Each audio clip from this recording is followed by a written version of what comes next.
आज मुझे बड़ी खुशी हो रही है कि पहली मर्तबा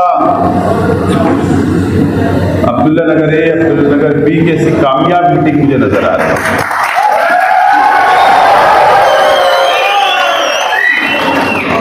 इसका मतलब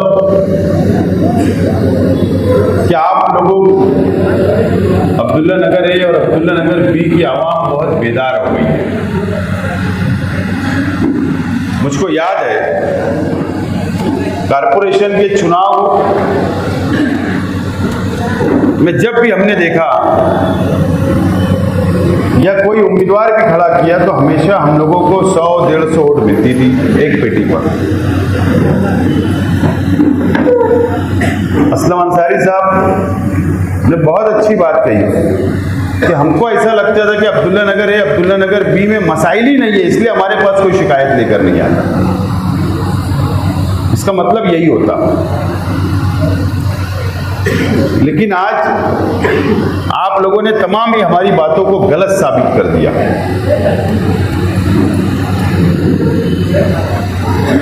असलम अंसारी साहब ने क्या क्या हम लोगों ने कामकाज किया आप लोगों के सामने रखा, और आप लोगों के और जो मसाइल है पानी वगैरह का, वो असलम अंसारी साहब और हम लोग इंशाल्लाह इस हफ्ते जब कारपोरेशन खुलेगी तो हम लोग वो मसला भी हल करेंगे। लेकिन शहर को कैसा एमएलए चाहिए?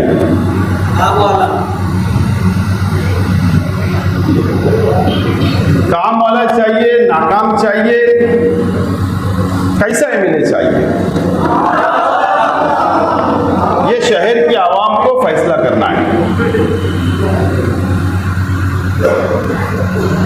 आज के एमएलए साहब को 5 साल पहले शहर की आवाम ने चुन कर दिया और बहुत उम्मीदें थी, और ये नौजवानों की जो टीम और फौज यहां नजर आ रही है, ऐसे नौजवान उस वक्त बहुत जज्बात में आज के एमएलए साहब को वोट दिया, अवैसी साहब की बातों को सुना, भरोसा किया और वोट देकर आज के एमएलए साहब को 1 लाख से ज्यादा वोट देकर असेंबली के अंदर भेजा।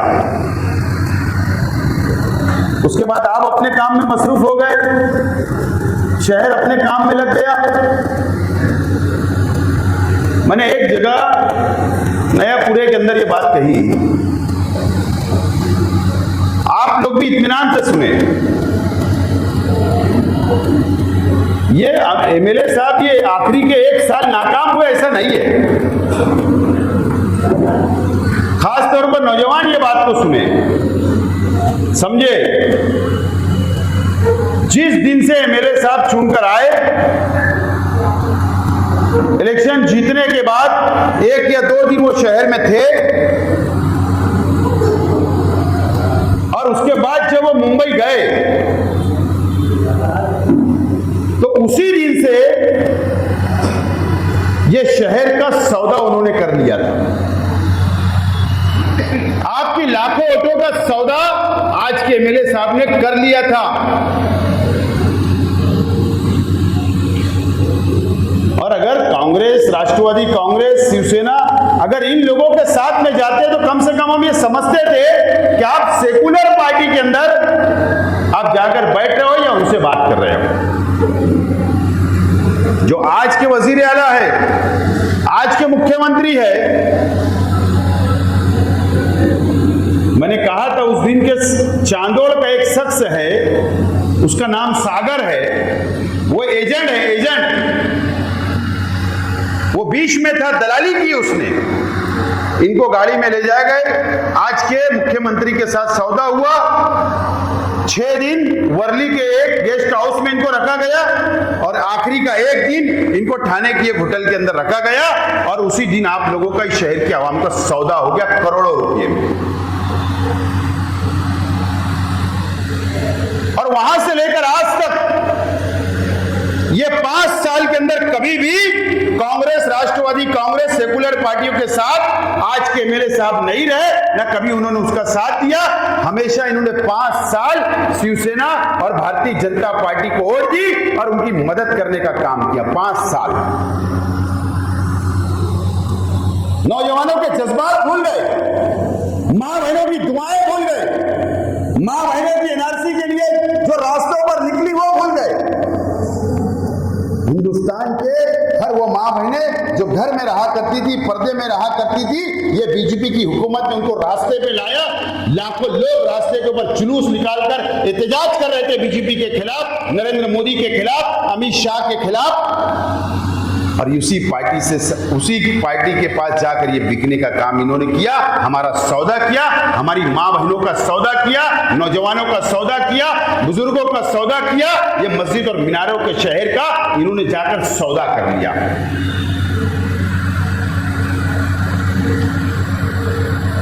5 साल मुसलसल आप लोगों का सौदा किया गया, अपना घर भरा गया, करोड़ों रुपया कमाया गया। शहर को क्या मिला? शहर की सड़कें आज देखो, शहर के अंदर कोई एक बड़ा तामीरी काम नजर नहीं आ रहा। अब्दुल्ला नगर के अंदर कोई काम नजर नहीं आ रहा। वार्ड नंबर 14 के अंदर कोई काम नजर नहीं आ रहा। शहर के अंदर बुनकरों का कोई काम नजर नहीं आ रहा। ये मुकम्मल तौर पर नाकाम हो गए। अब आपको फैसला करना है। देखो, मैं भी एक ईमान वाला हूं, मैं भी मुसलमान हूं, आप भी मुसलमान हो। एक अल्लाह, एक रसूल, एक किताब को मानने वाले हैं।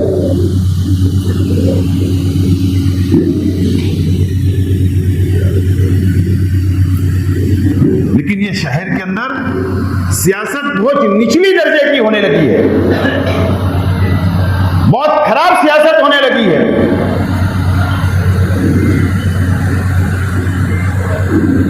मैं कोई मेरे परिवार की या मेरी अपनी तारीफ नहीं करूंगा। मुझे बताइए, शहर के अंदर आप लोग 5 साल मुसलसल कौन सा परिवार आपका साथ देता है? गरीबों का कौन सा परिवार साथ देता है?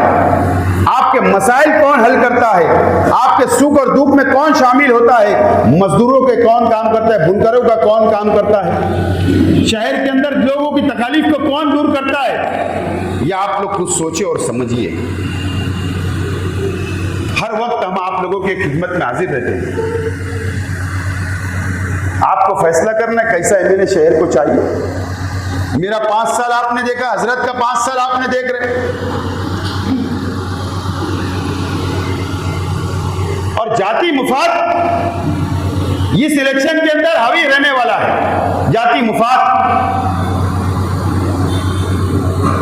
मुफ्ती साहब इतने ताकतवर आप नहीं हो, और आप भी उनको इतना ताकतवर मत समझिए। हैदराबाद की तस्वीर आपने देखी, खबर आपने देखी, अखबार की न्यूज आपने पढ़ी। आज मैं अकेला हूं। आज हम सब मिलकर हमने कोई भी पार्टी का सपोर्ट नहीं लिया और किसी का सहारा नहीं लिया। आज मुफ्ती साहब को बैसाखी की जरूरत पड़ रही है, सारे की जरूरत पड़ रही है। 2019 में भी सारे की जरूरत थी। एक महागठबंधन तैयार किया गया, सबको अपना जाति मुफाद चाहिए था। किसी को मेयर बनना था, किसी को अपोजिशन लीडर बनना था, किसी को स्टैंडिंग चेयरमैन बनना था। सब अपने जाति मुफाद के लिए एक हुए, शहर के विकास, शहर के डेवलप के लिए एक नहीं हुए। उस वक्त भी हम अकेले थे, आज भी हम अकेले हैं। आज मुफ्ती साहब को सारे की बैसाखी की जरूरत पड़ने लगी है, और इतनी लाचारी।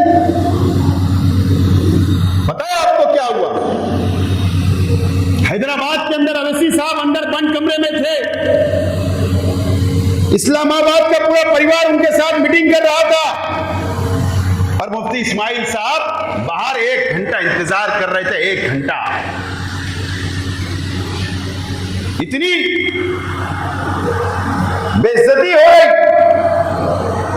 उसके बाद भी नहीं, मैं इलेक्शन लड़ूंगा। बैसाखी की जरूरत पड़ रही। इतनी लाचारी हमने कभी नहीं देखा सियासत के अंदर। और क्या बात हो रही? जब अंदर बुलाया गया तो क्या बात हो रही है? ऐसी मुझे मालूमात मिली।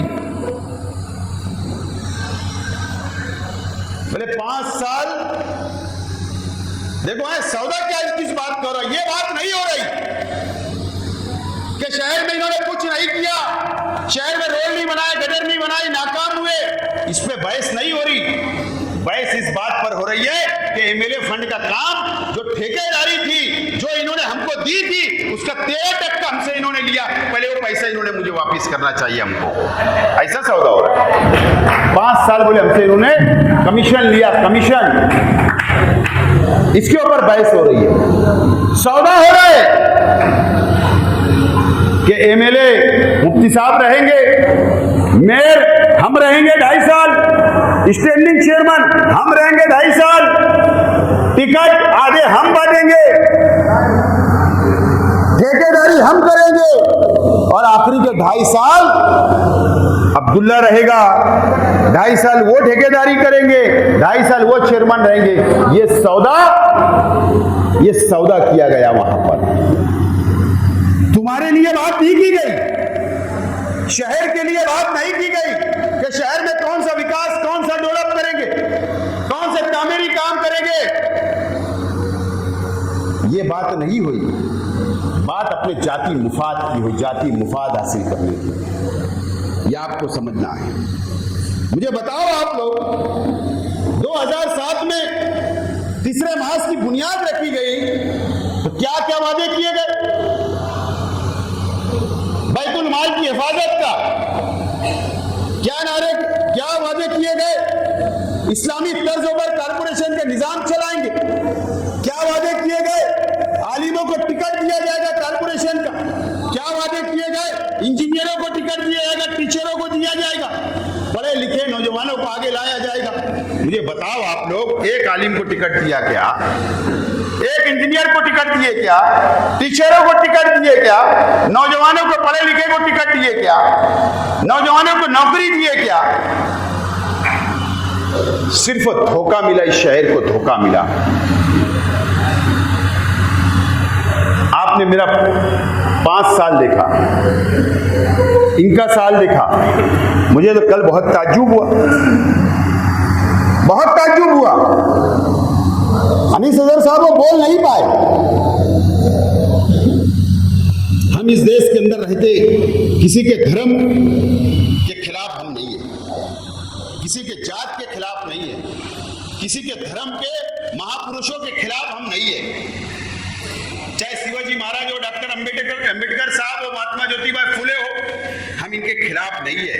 ये उनका अकीदा है, ये उनका धर्म है, वो निभाए, हम उनकी मुखालफत नहीं करते। लेकिन अफसोस, ठीक है, मैं आलिम नहीं हूं, मैं हाफिज नहीं हूं, जितनी भी तालीम है घर में ली, स्कूल में ली, मदरसे में पढ़ा हूं, लेकिन आज के एमएलए साहब तो मुफ्ती है, शहर के मुफ्ती, दारुल देवबंद के रुकन, ईदगाह के इमाम, जामा मस्जिद के इमाम, जमीयत के सदर। कल जो शिवाजी पुतले का उद्घाटन हुआ, मैंने कहा मैं मुखालफत नहीं कर रहा हूं। मुझे बताओ कि इस्लाम के अंदर बुत परस्ती जायज है क्या? बुत परस्ती जायज है क्या इस्लाम में? हजरत इब्राहिम अलैहिस्सलाम ने अपने हाथों से बुतों को तोड़ा, मूर्तियां तोड़ी, बराबर ना?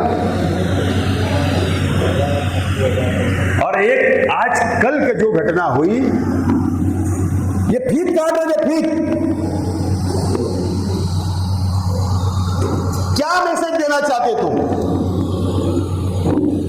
क्या संदेश इस शहर के नौजवानों को देना चाहते?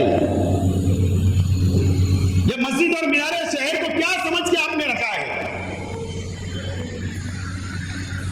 आप किस रास्ते पर ये शहर को ले जाना चाहते? मुफ्ती साहब आपसे सवाल कर रहा है ये शहर।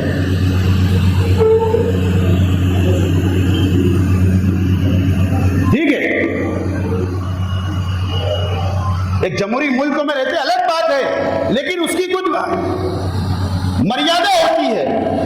बहुत रास्ते हमारे पास है अलग होने के, लेकिन नहीं, इनको शरीयत नहीं, इनको मंत्री का बुलावे का इंतजार था, उसका इकराम इनको अजीज था, उसके हुक्म के ये पाबंद थे, जाकर खड़े हो गए, शरीक हो गए। शिंदे साहब नाराज नहीं होना, कल मुझे मेरे लड़के को मेयर बनाना है। दादा भूसे साहब नाराज नहीं होना चाहिए, हिंदू भाई नाराज नहीं होना चाहिए। इसके लिए सेकुलरिज्म जिंदा हो गया था, सिर्फ जाति मुफाद के लिए। ये कौन सोचेगा? ये शहर के आलिमों को सोचना है, शहर के हमारे उलमाओं को सोचना है, ये दीनदारों का शहर है, हमको सोचना पड़ेगा। मैं इंतजार कर रहा हूं व्हाट्सएप के ऊपर इससे बहस हो, मैं इंतजार कर रहा हूं कोई मुफ्ती साहब का फतवा आए या हमारी इस्लाह कर दे कि हम गलत है, मुफ्ती साहब ने जो कल किया वो सही है। कम से कम ये इस्लाह हो जाए हमारी। कम से कम मैं आइंदा तकरीर के अंदर नहीं बोलूंगा, मैं आपसे आइंदा जलसे के अंदर इस ताल्लुक से माफी मांग लूंगा, लेकिन हमारी तो इस्लाह होना चाहिए। सिर्फ सियासत के लिए, कुर्सी के लिए हमारे नौजवानों का इस्तेमाल करो, हमारी माँ बहनों का इस्तेमाल करो, शहर के मुसलमानों का इस्तेमाल करो, मजहब का इस्तेमाल करो, दीन का इस्तेमाल करो, मजहबी तंजीम का इस्तेमाल करो, सिर्फ अपने जाति मुफाद के लिए, एमएलए बनने के लिए। मेरा लड़का मेयर बन जाए, मैं एमएलए बन जाऊं, शहर में कुछ हो ना हो, शहर खड्डे में जाए, रास्ते बने ना बने, ये कहां की अकलमंदी है? ये कब ये शहर सोचेगा? ये शहर को सोचना पड़ेगा, यहां के शहर के नौजवानों को सोचना पड़ेगा। आज मुझे बताओ, बस चंद मिनटों में मेरी बातें खत्म करूंगा, आखिरी मुझे बताओ आप, आसाम के अंदर क्या हुआ? आसाम के मुख्यमंत्री ने, वहां की वजीर आला ने, वहां की बीजेपी की सरकार ने एक फैसला लिया। कौन सा फैसला लिया?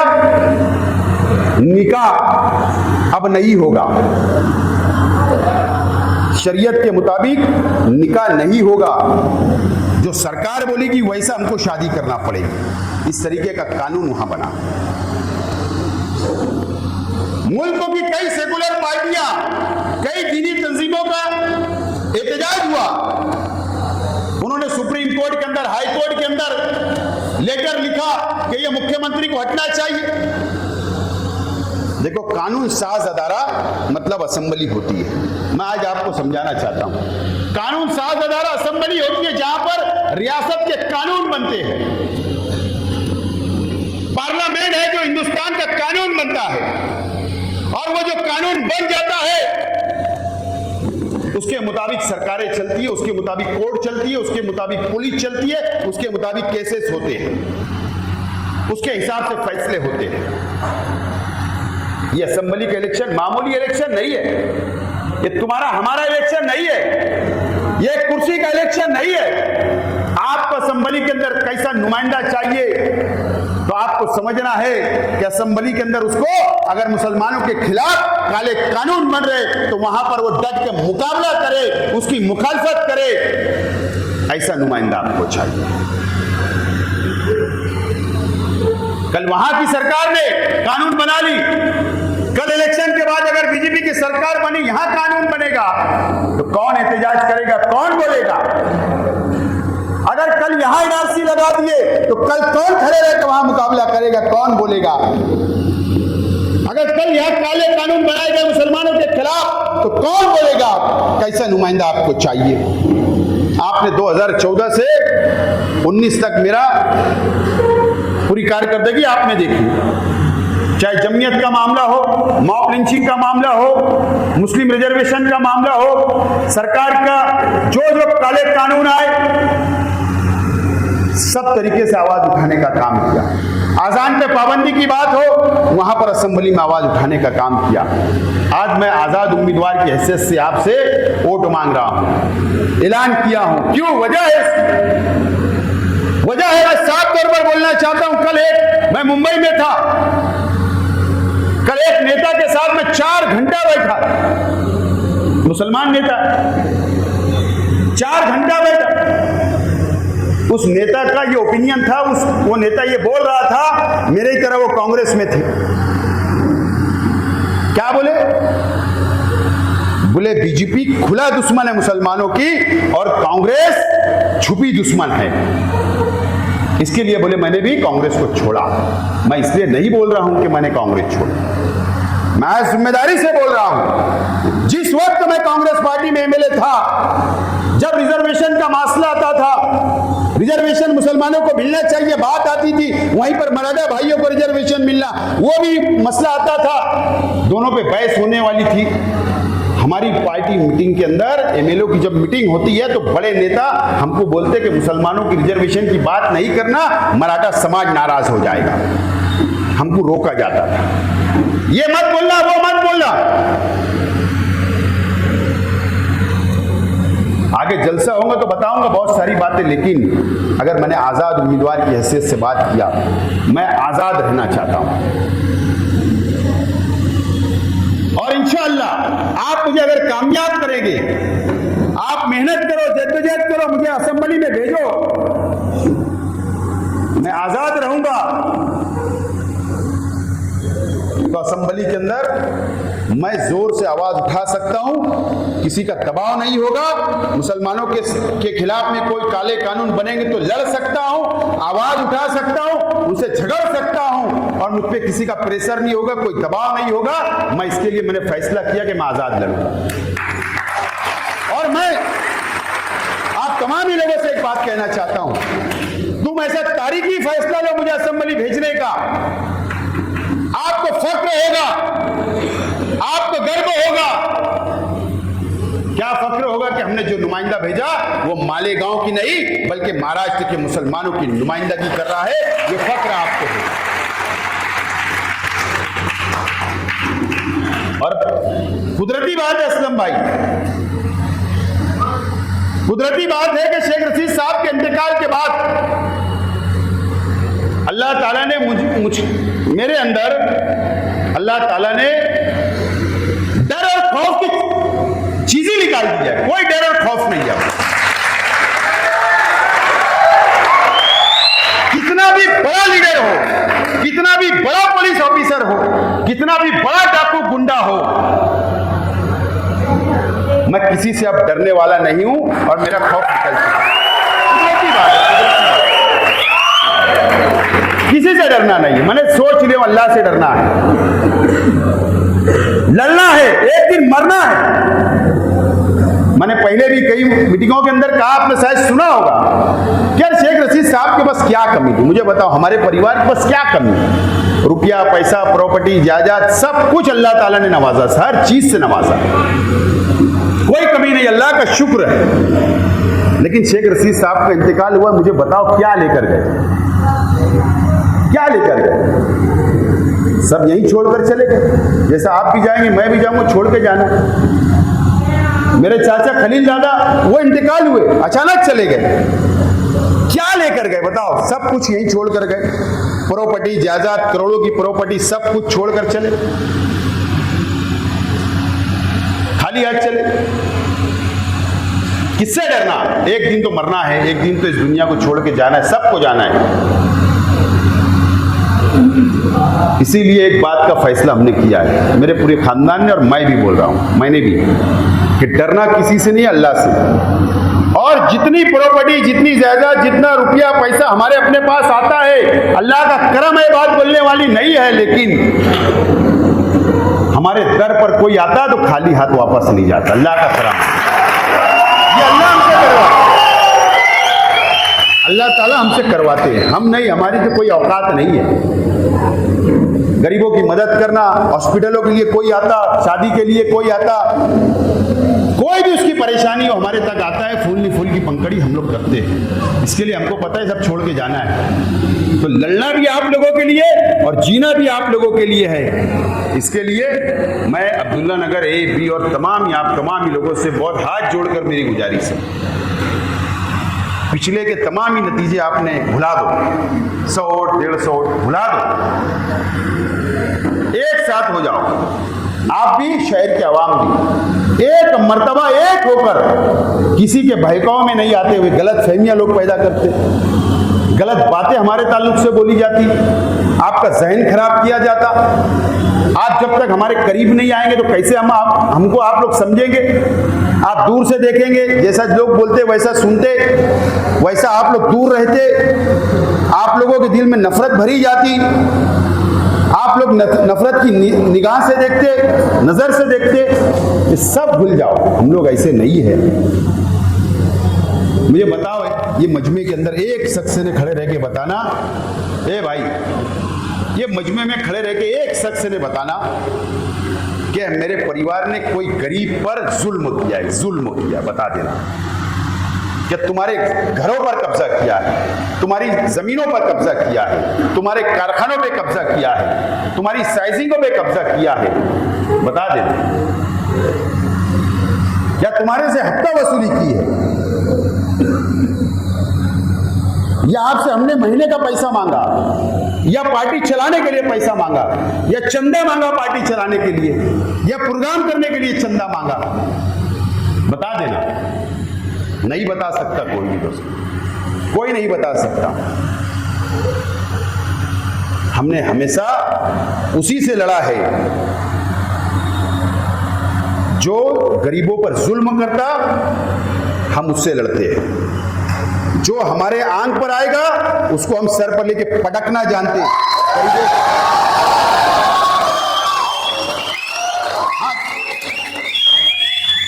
भैया सीटी मत बजा। कोई हमारे आड़े आएगा, हमारे रास्ते में आएगा बिला वजह, उसको हम छोड़ते भी नहीं है। लेकिन मैं सिक्योरिटी की जिम्मेदारी देता हूं। आज मुझे बताओ, शहर में चोरियां हो रही, क्या नहीं हो रहा शहर में? मुझे बताओ, यहाँ पे बुनकर भाई बैठे हैं, मुझे बताओ, हमारे बुनकर भाई शर्म के मारे बताते नहीं है। कितने लोगों का मारवाड़ियों ने खरीदी ले ली है कारखानों की, बराबर है। कई लोगों ने साइजिंगों की खरीदी ली, कई लोगों ने जमीनों की खरीदी ली, मुझे सब मालूम है। कई लोगों का लाखों रुपया मार्केट का बाकी है। ठीक है, धंधा व्यापार में आदमी नफा होता है, नुकसान होता है, इसके लिए परेशान होता है। कोई डुबाने की नियत नहीं होती बुनकर भाइयों की।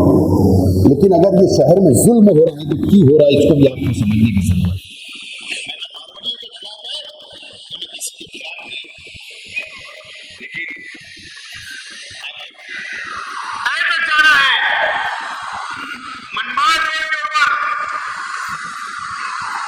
कई व्यापारियों की उस इलाके के लीडरों के साथ मीटिंग होती है, उनको सपोर्ट है, उनका दबदबा है, उनके लिए पुलिस स्टेशन में फोन करते हैं और आप पर जुल्म किया जाता है, खरीदी लिखवाई जाती है, गुंडे लगाए जाते हैं, पंचायत बैठाई जाती है, बंदूक की नोक के ऊपर आपका कारखाना लिखाया जाता है। मैं इसके लिए नहीं बोल रहा हूं, लेकिन मैं जिम्मेदारी से बोलता हूं, ऐसा नुमाइंदा आज के एमएलए जैसा आपको नहीं चलेगा, ऐसा नुमाइंदा शहर में नहीं चलेगा। नुमाइंदा जो आपकी सिक्योरिटी की गारंटी दे, आपकी हिफाजत की गारंटी दे,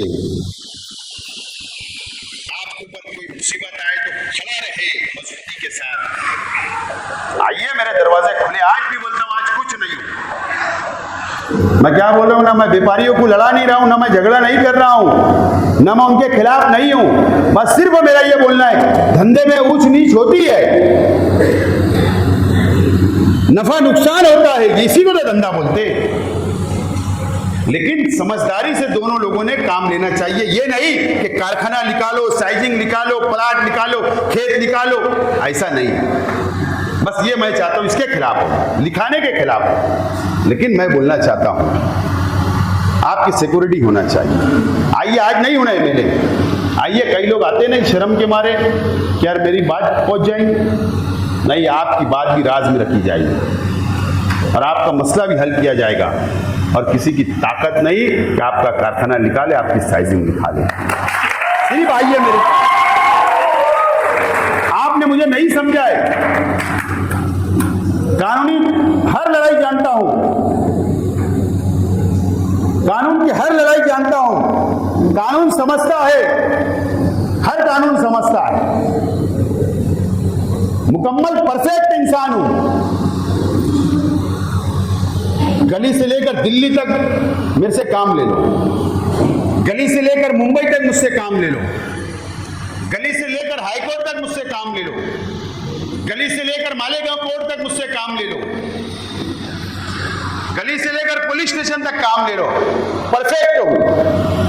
सिर्फ आप आइए, मेरे दरवाजे खुले आपके लिए, शहर के बुनकरों के लिए, शहर के मजदूरों के लिए, शहर के गरीबों के लिए, शहर के हर छोटा मोटा धंधा व्यापार करने वालों के लिए खुले रास्ते। आइए, दरवाजे मेरे खुले हमेशा के लिए, लेकिन मौका एक दो, एक मौका दो, एक मौका देखो। एमएलए साहब तुम्हारे कोई काम के नहीं है, ना कोई काम आएंगे, तो कोई काम नहीं आ सकते आप। एक आलिम अच्छे हो सकते हैं, लेकिन एक सियासतदान वो नाकाम है, एक सियासतदान वो नाकाम है, और नाकाम हो चुके। कितने मर्तबा मौका दोगे? 2 मर्तबा एमएलए बना दिया, 3 उनके मेयर हो गए, 3-4 स्टैंडिंग चेयरमैन हो गए, डिप्टी मेयर हो गए, अनेक कारपोरेटर हो गए। क्या मिला बताइए? अब्दुल्ला नगर भूल गए, मोहम्मदाबाद याद रहता।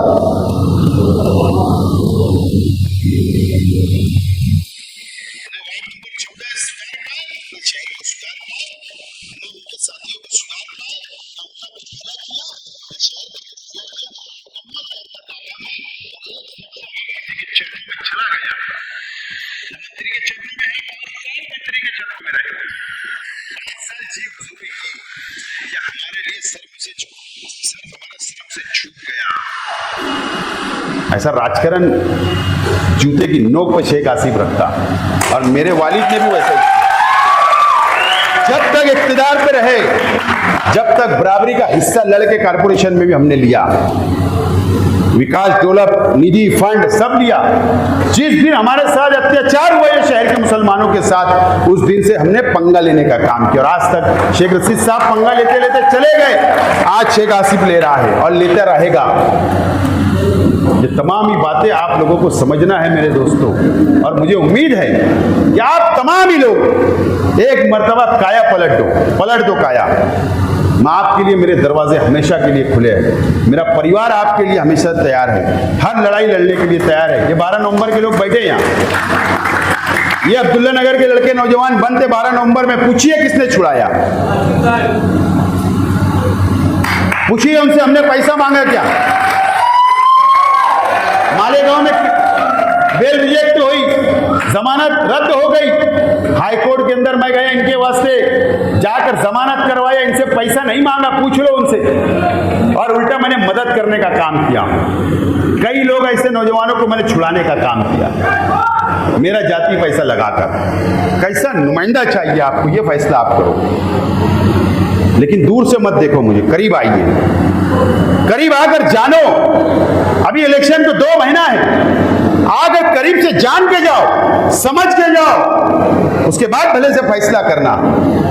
लेकिन जो गलत फहमियां वो सब जहन से निकाल दो, जहन साफ कर लो। हम एक अल्लाह, एक रसूल और एक कुरान को मानने वाले लोग हैं। हमको भी अल्लाह को मरने के बाद मुंह बताना है, लेकिन कुछ लोग हमारे ताल्लुक से गलत फहमियां पैदा करते, वो जहन से निकाल लो, साफ कर लो। और आपके तमाम ही मसाइल हम सुनने के लिए तैयार है, आपके वार्ड के मसाइल हल करने के लिए तैयार है। बहरहाल मैं ज्यादा वक्त नहीं लेते हुए फिर एक मरतबा आपके शुक्रिया के साथ मेरी बात को यहीं खत्म करता हूं। शुक्रिया, खुदा।